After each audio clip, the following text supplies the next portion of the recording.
Laser sights enhance and maintain your accuracy in a time of crisis, preventing tunnel vision and allowing quick target acquisition in awkward shooting positions.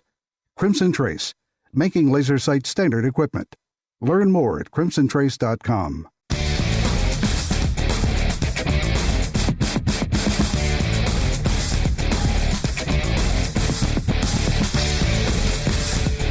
This is Tom Gresham's Gun Talk, now available on iTunes and other podcast clients, and on the free GunDealio smartphone app for iPhone and Android. Feel free to call Tom now at 1-TOM-TALK-GUN or 866-825-5486, or email Tom at guntalk.com. Now, once again, here's Tom.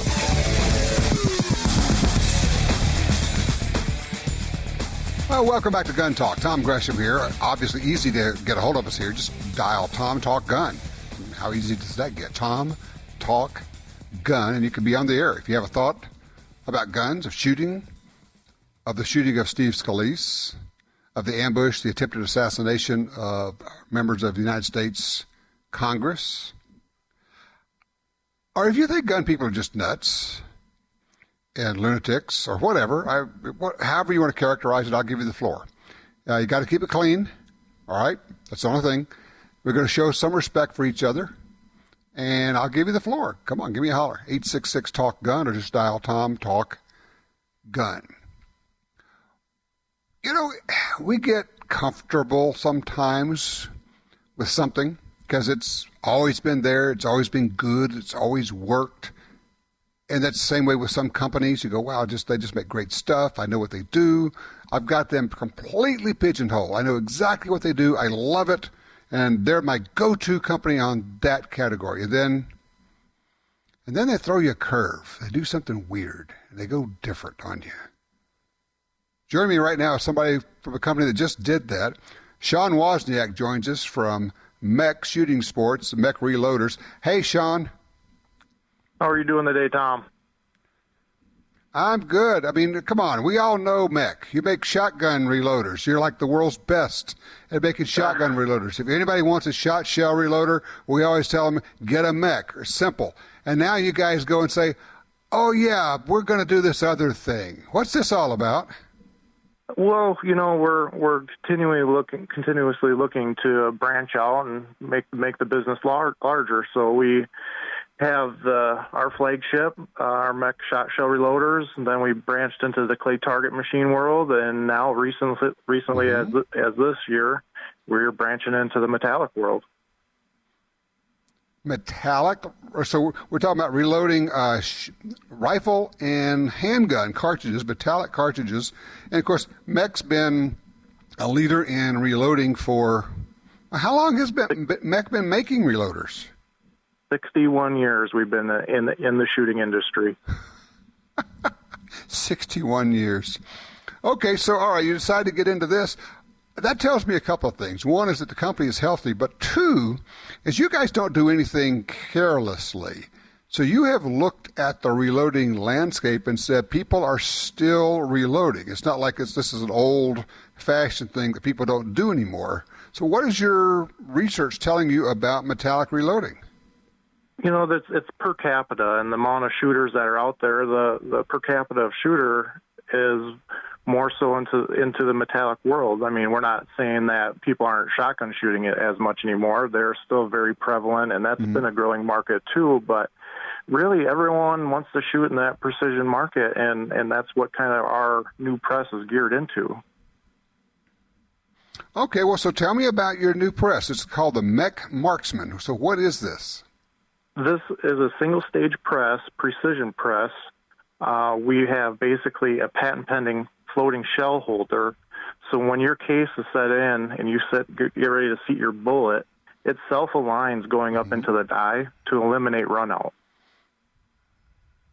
Now, for those who don't know, runout is when you're not concentric, so that if you were to put the cartridge, imagine a rifle cartridge, and you were going to just turn it over and over, that the point of the bullet would actually not stay in the same place. It would actually kind of wobble a little bit. How did I do in the description there?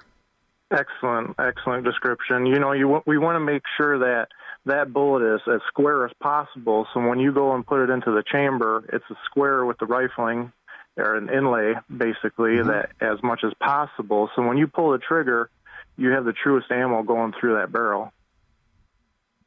So we've got the bullet has been seated into the cartridge case as straight as it can be, because the shell holder that's holding the cartridge case itself is a floating design, so that it can basically self-align as you are pressing this cartridge case into the die and seating the bullet.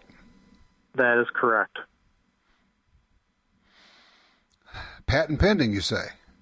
Yes. I mean, we looked at it. We looked at some other designs, and basically this is the one that gave us the truest ammo possible.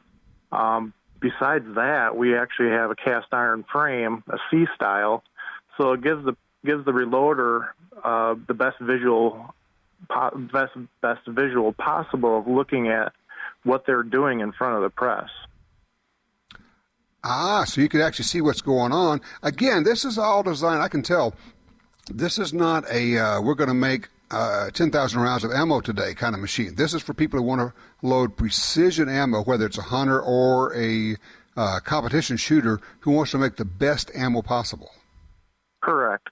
I mean, we have the hunters out there that want to make sure they have precision loads, but we also have the guys out there shooting 1,000 yards every weekend that want to be able to compete and be able to put up good scores. Sure. Oh, exactly. So, and I'm looking at the specs on the website. By the way, if you want to take a look at this, go to MEC, that's MEC, MECshootingsports.com, MECshootingsports.com. And it says here that you can reload everything from 22 Hornet to 416 Rigby. So you have made this tall enough, if you will, to take full-length Magnum rifle cartridges. Correct. I mean, there's been some need in more so the African plains game market. Those guys are doing their own reloading just because they want to make sure that their hunters have the best equipment possible to make a clean harvest of their game. Okay. So what's the status? I mean, is this like out now? Can people buy the MEC Marksman? They can. We did a full launch at SHOT Show in January. Midway USA, Cabela's, basically all your big retailers have stock, and they are carrying the product right now. Okay, so what's the Marksman going to sell for? What's the price we're looking at here? The price you're looking at through those outlets is $179.99. Oh, that's very reasonable for a high-end single-stage press. That's not bad at all. No, and we took it to the next step, and we know that we're, I guess you can say, late to the game, stepping into the market. We made it as universal as possible, so it takes all the standard 7/8, 14 thread dies, but you can also use the Hornady lock and load system by removing the bushing out of the top of the press. Oh, okay. So if you already have dies, you can use it in this. What other kind of accessories are you guys going to offer? We offer all the case prep equipment, so your cleaning equipment that you would need, scale, calipers, basically the basic unit to get you in the game for reloading metallic cartridge. Okay. Now, is there any plans or talk about at some point making a progressive loader? There is talk. There is plans. Obviously, progressive. There's a little bit more mechanical moving parts, so that's going to take a little bit more for design. And we're just stepping into it. There's some big players. There's some big names out there that we're stepping up against. And we have that heritage, being 61 years in the market, but being 1 year into the market in the metallic world, we have a little bit of catch up, basically. Yeah, but you have made a lot of progressive loaders over those 60 years, so I think you guys can figure this one out. No, we can, and it's just we want to make the best product possible for the end user, the simplest product possible for the end user, and just be able to make sure it's at a good price point as well. Well, sounds good, Shawn. I'm excited for you guys. Obviously, MEC, a very well-known, reputable company making great reloaders for shot shells, now making a single-stage press for metallic reloading. Very cool, and good on you guys, man. No, I appreciate it, Tom, and happy Father's Day to you. Well, thank you, sir. I appreciate that, and same to you. And we appreciate that. All right, thanks, sir. MEC, take a look at it. Really, their shot shell loaders are what everything is measured against. And when they get into metallic reloading, you're going, okay, we need to stop and pay attention to this. Something just happened here, and they're going to be making some really good stuff. All right, we're open lines for you now. 866-TALK-GUN will get you in, or just dial Tom Talk Gun. I'm Tom Gresham. Be right back.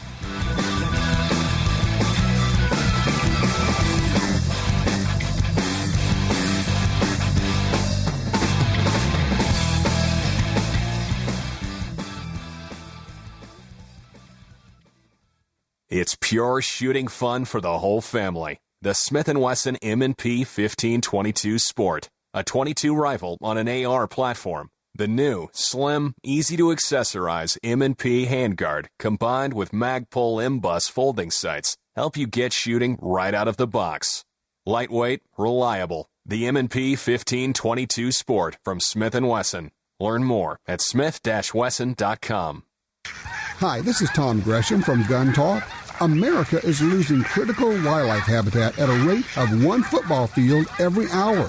It's happening on the Louisiana coast, but it's critical to all sportsmen and conservationists. These precious wetlands provide winter habitat for more than 10 million ducks and geese annually, waterfowl that migrate north through dozens of states. Don't shrug it off. Get involved. You can help. Visit vanishingparadise.org. There's only one place where you can buy that firearm you've always wanted and turn it into your very own. That place is Brownells.com. Now offering a huge selection of firearms from all your favorite brands.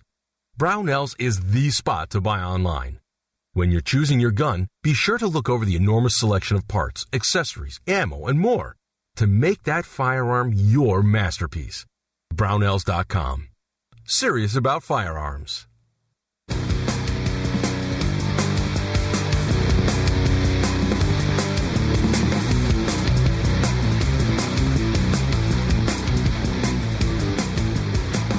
All right, back with the 866-TALK-GUN, or just dial Tom Talk Gun.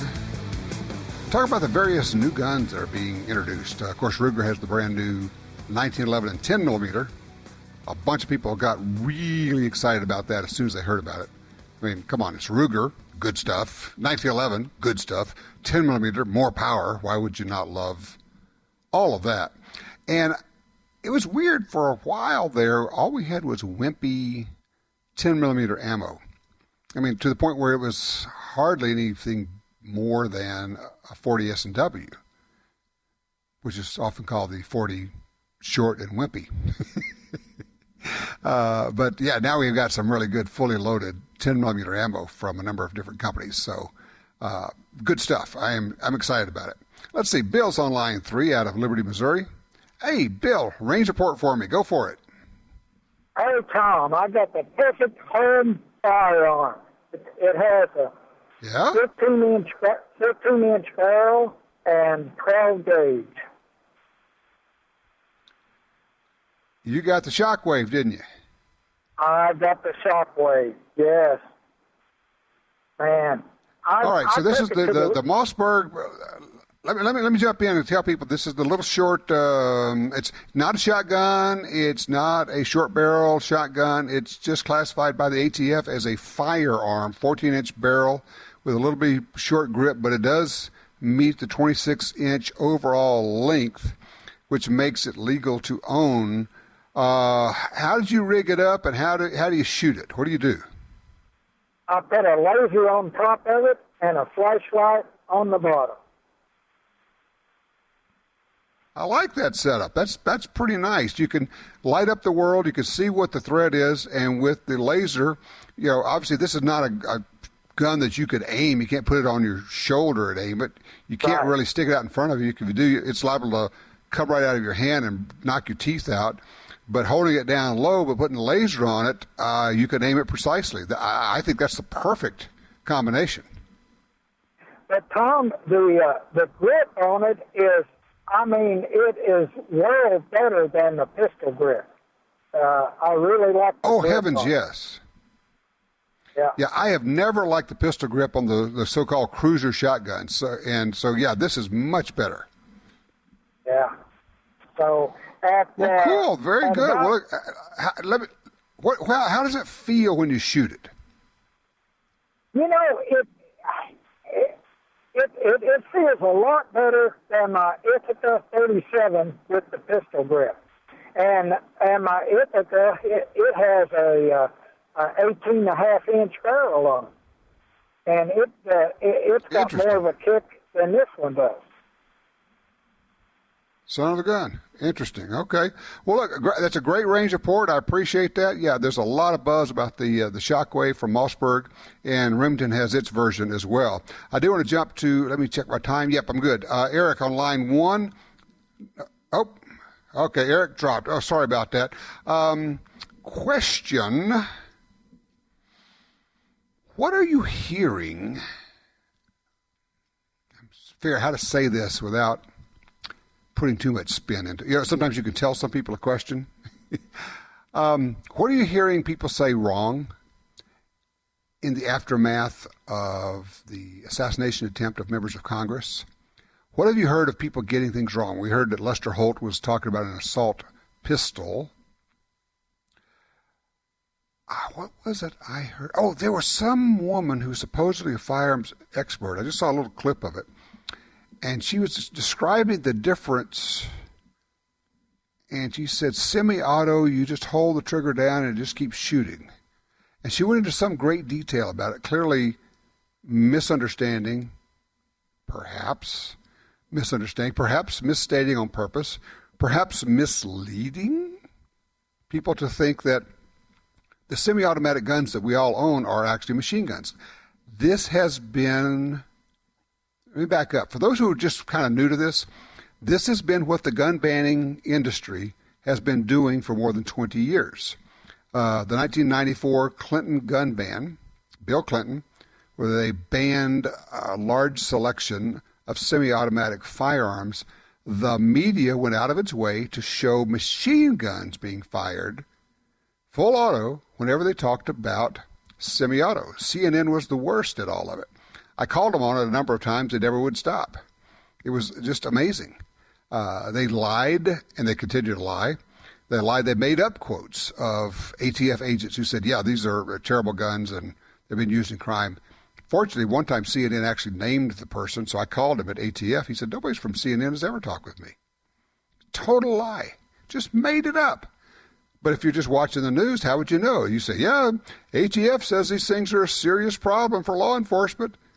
No, nobody at ATF said that, and nobody at CNN ever talked to this guy who they're supposedly quoting.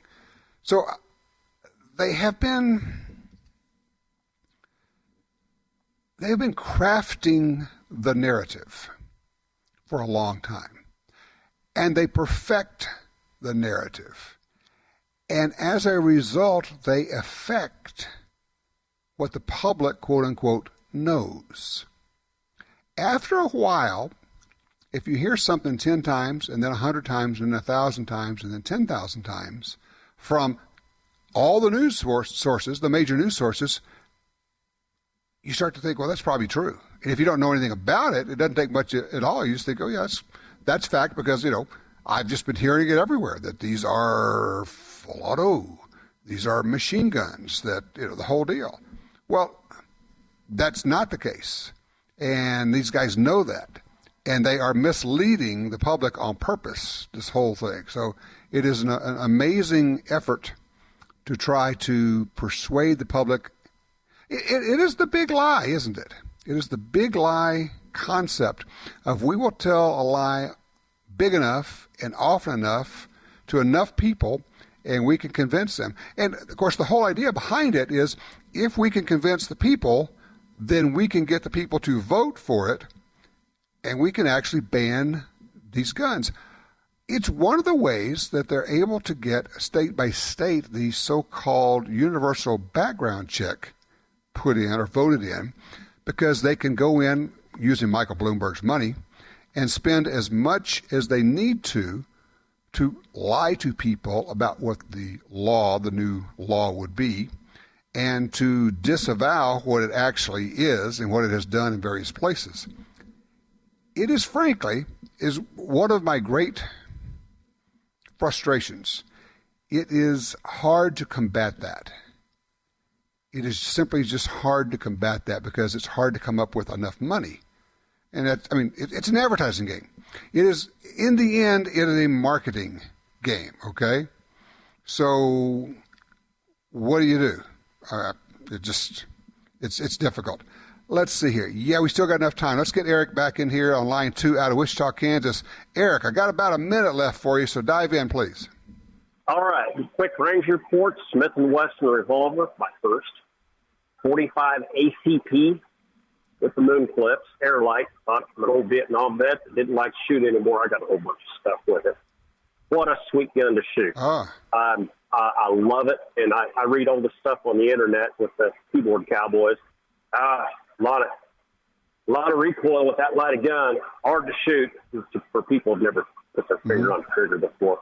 It's a great shooting. You can shoot fast, rear-fire target. I love it. And I had just a quick comment with this week's activity. Sure. Conservative talk radio, I listen to a lot of it. I'm not going to give names, but there's a couple of guys out there wanting to talk about how good a shots they are, how bad a shot that guy was, making comments about the rounds used. They don't know what they're talking about. When somebody needs to send the guys that advertise on their shows, grab those guys by the shirt and shake them up and tell them to shut up. They don't know what they're talking about. I worry about all these audiences that are listening thinking these guys are experts. These are guys that have Glock 40s. They don't talk about their model number. They have clips in their guns and all this stuff. And it's a good point, Eric. And you know, here's the thing: there are people who are proclaiming themselves to be experts. We recently ran into a guy who proclaimed himself to be some kind of a special forces operator. Not as it turns out. And yeah, you have to choose your experts carefully. I mean, as we all know, there was one well-known so-called expert on a television show about guns who now is going to go to prison for 2 life terms plus some years. Yeah, just because you have a megaphone doesn't mean you actually know what you're saying.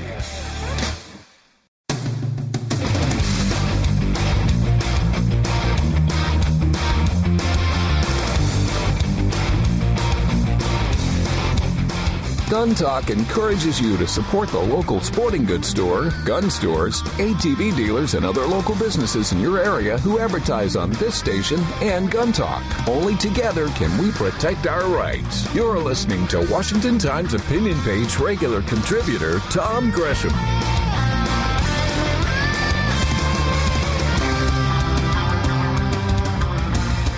All right, back with you, Tom Gresham, 866-TALK-GUN. Let's see here. Line 3, Frank's with us out of Oklahoma. Hey, Frank, what are you talking about getting crazy here? I'm thinking about opening a gun store. Start off selling ammo. Because in Oklahoma, you don't have to have an FSL to sell ammo. And until I get my FSL, and then add guns in, mainly on an order basis to start off with, except for some guns of my own that I'll put in there for sale. Well, what's your thinking? What's motivating this? Why do you want to do this? Well, one, we've got an ag supply business there we started, and a hand of mine had a heart attack, and he can't do a lot of work outside. And his stepson, and I thought, well, they could sell ammo there because that area is they're selling ammo almost double price sometimes. And I thought it'd, be a good thing, get more people to be able to shoot at a more decent price, plus, make some profit myself and help them out to get some extra business come in there. Along with the other stuff. Sure. Let me ask you, do you have any experience running a retail operation? Yeah. I was manager of a archery retail business for about a year in Oklahoma City. Plus, I've had an ag supply for several years and accountant along with my ranch. Because here's what I'm going to offer is that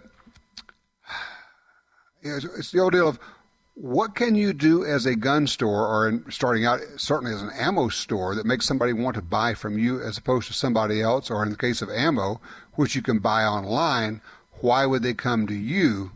I always end up with the bottom line is service and information and a pleasant, a positive experience when they come into you.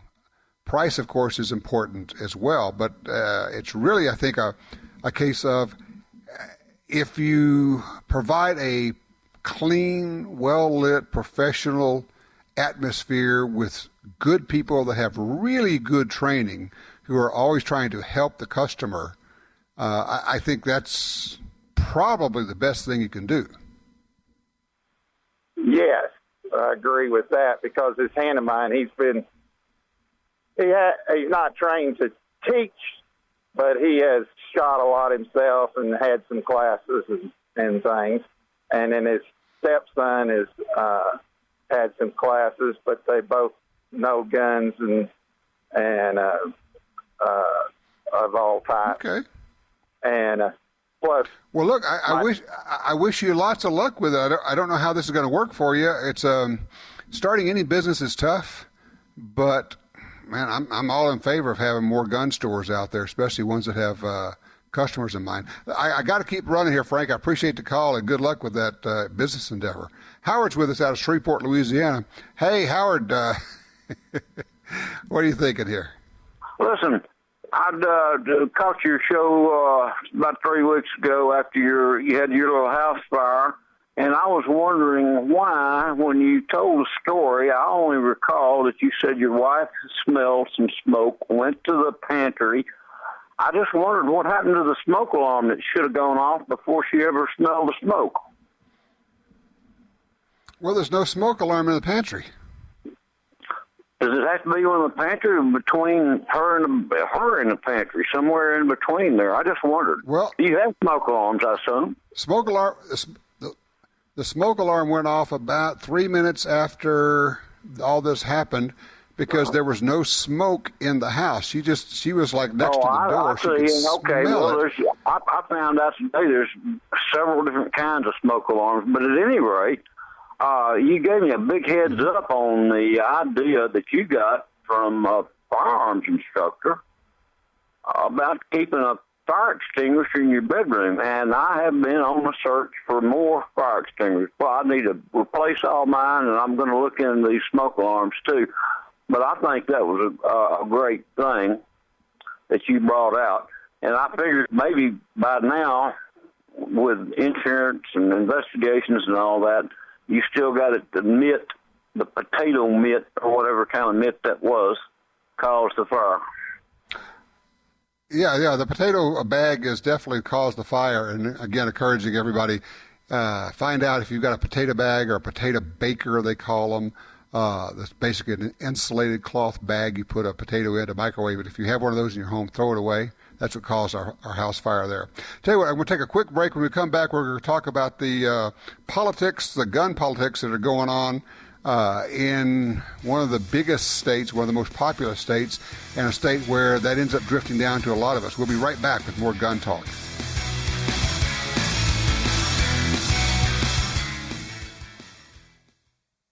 Built to perform in the harshest conditions, the Ruger American pistol can take it all, from ice to dust and everything in between. The Ruger American pistol features a short take-up trigger, Novak sights, and a recoil-reducing barrel cam with low-mass slide for reduced felt recoil. Plus, a modular grip system with 3 sizes to fit almost any hand. Check it out at Ruger.com. The Ruger American pistol, because anything else would be un-American. If you're like me, you don't have money to burn, but you still want to buy guns, ammo, and accessories. That's why we created GunDealio. That's a free smartphone app. Just download it and start getting the deals. Could be discounts, offers of free magazines for your gun, or you could be the first to hear about new stuff from gun makers. Here's how it works. With GunDealio on your phone, you get alerts when you enter a gun store. Special deals, you know. You don't have to do a thing. It'll do a lot of other cool things, like let you watch gun videos and listen to Gun Talk podcast. Plus, check it anytime for hundreds of deals and offers. Getting more while spending less. Smart, huh? GunDealio. Made in America. Gluten-free. At the App Store and Google Play or GunDealio.com. Your guns are hungry. They crave lead, feast on recoil, and are ravenous for performance. On the menu, Aguila Ammunition's complete line of rimfire, centerfire, and shot shells. Each and every round of Aguila Ammunition is made with the highest quality of materials and crafted to ensure optimal reliability, accuracy, and proficiency. Visit AguilaAmmo.com and let the feeding frenzy begin. Aguila Ammunition. Feed your firearm.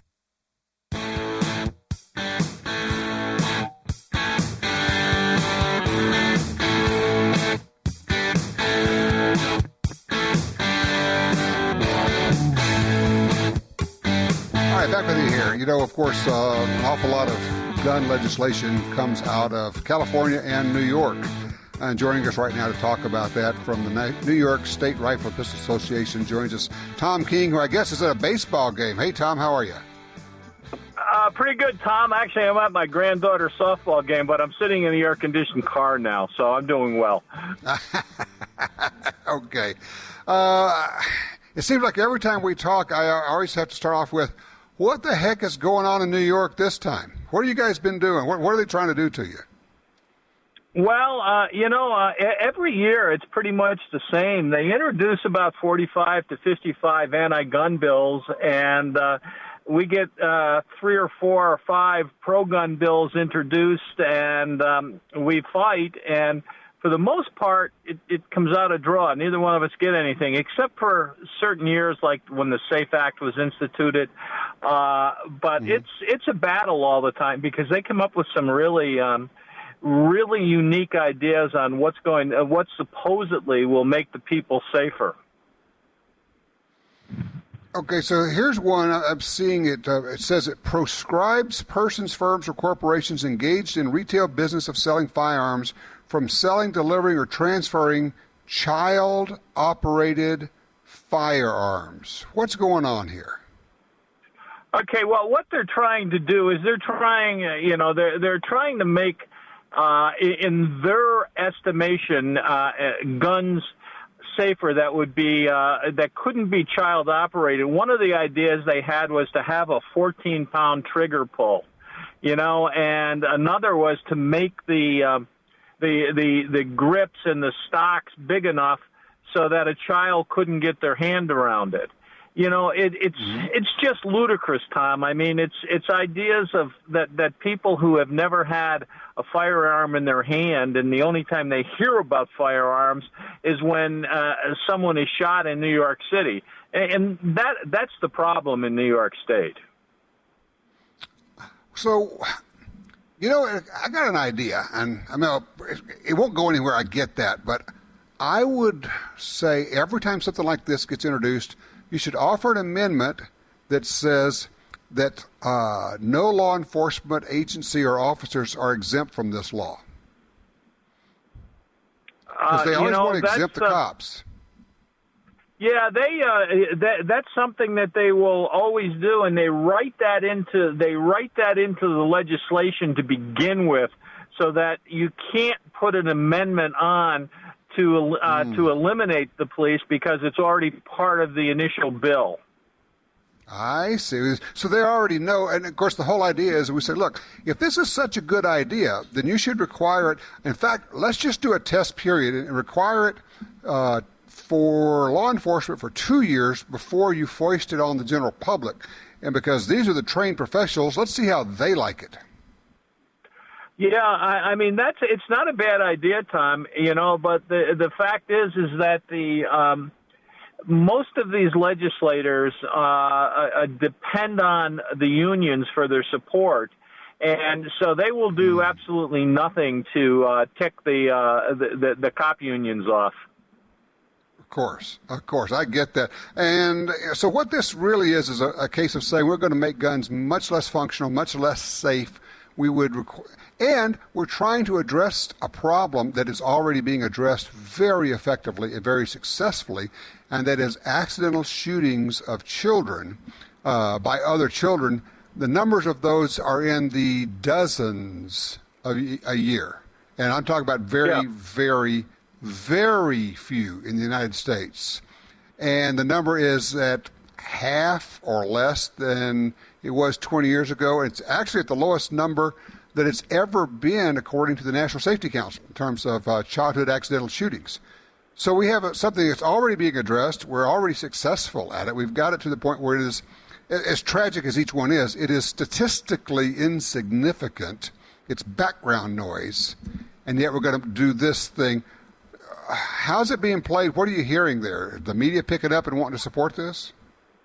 Well, the media, if you're talking about the New York Times and New York City papers, they always support that. The upstate papers don't, they'll write an article about it, but they're not pushing for it. There's an interesting thing. There's an interesting statistic that more children in New York State die from the poisons that they ingest that are stored underneath the sink in a kitchen than are killed with firearms. I mean, like 10 times as many, okay? Right. A few years ago, we put in a bill that didn't go anywhere that called for mandatory safe storage of under sink poisons and poisons, chemicals. And they didn't think it was very funny, but it's the truth. Even though it would have been more. Yeah, that would have been more effective at saving lives. So, yeah. But you know what? You know why they didn't think it was funny? Is because it would inconvenience them. They love introducing bills that won't do anything to them, but do something to other people, like gun owners. But if you said, okay, we'll save lives, let's have a national 45-mile-an-hour speed limit, and we can save 10,000 lives. Oh no, I don't want to drive that slow. Okay, I get it. As long as we figured out where we are. Absolutely, that's what would happen. As long as they are not the ones that are inconvenienced, they're fine with anything else. I mean, there's an insurance bill in New York State that says that every gun owner has to have a mandatory $1 million liability policy that will cover any future liability incurred by the gun that you bought, even after you sold it or it was stolen. And that's a vicarious liability, and you can't insure against illegal acts. So it's utterly useless. But if it were to pass, that would effectively ban most gun owners from owning guns. Well, of course, and that would in fact be the goal. Yes. That's what their goal is 100% of the time. Of course, that's what their goal is, to make sure that nobody owns a gun. Let me ask you, there was a story that popped up about this bill in New York, and it said it blamed Smith & Wesson for this, for what the former owners of Smith & Wesson did more than 20 years ago. That's a bogus story, right? Yes, it is. Okay, I just want to get that out for everybody to understand. And that's making the rounds. That is just totally bogus. The current owners of Smith & Wesson actually owned the company because the former owners were so stupid to think that they could trust Bill Clinton and bought in on that, and it almost destroyed the company. But trust me, the current Smith & Wesson would not be doing that. Again, Tom, thank you so much. We appreciate all your help and all things that you're doing there in New York. Just keep up the good work, my friend. Thanks a lot, Tom. Same to you. All right, you take care. Tom King from the New York State Rifle and Pistol Association. Man, you talk about being on the front lines, fighting insanity and stupidity at the same time. It's a full-time job. 866-TALK-GUN. Hey, we're fighting that battle all the time, right?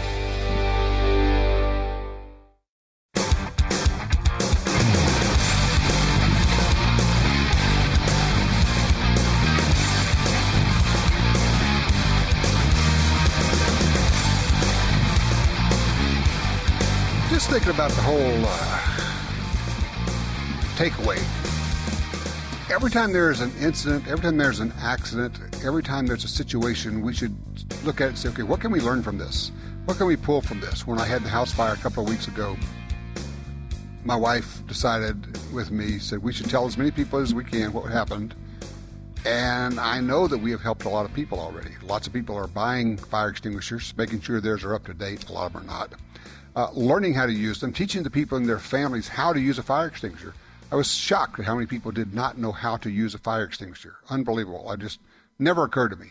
Also, spreading the word about these potato baker bags or potato bags. They've started other house fires. This one started ours. We will be out of our home somewhere in the neighborhood of 9 to 12 months while we do a full gutting of the home with all the damage that was done. But I'm also thinking about the situation with Steve Scalise and the assassin who tried to kill these members of Congress. And the whole, well, I won't carry today. I'm going to be in a safe neighborhood. It's uncomfortable. It's heavy.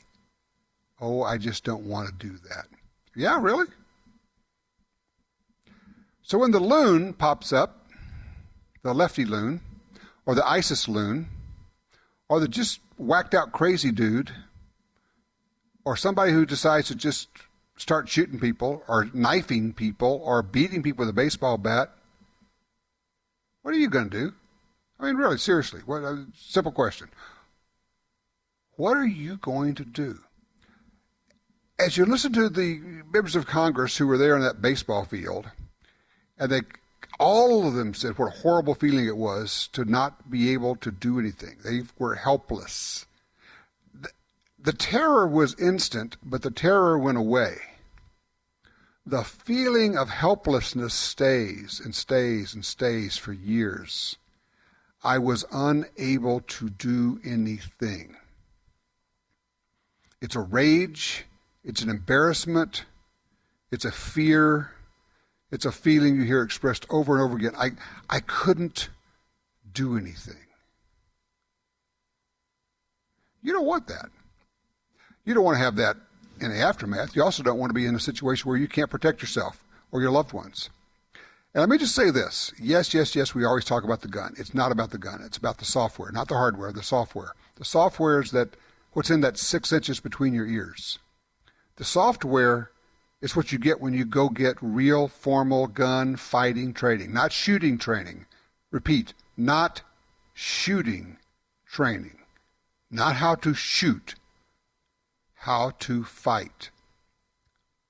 Oh, we better change your view of who you are and what you're willing to do, and what you will do to protect your family and to make sure that you come home, because if you don't come home, your family is destroyed, it's devastated.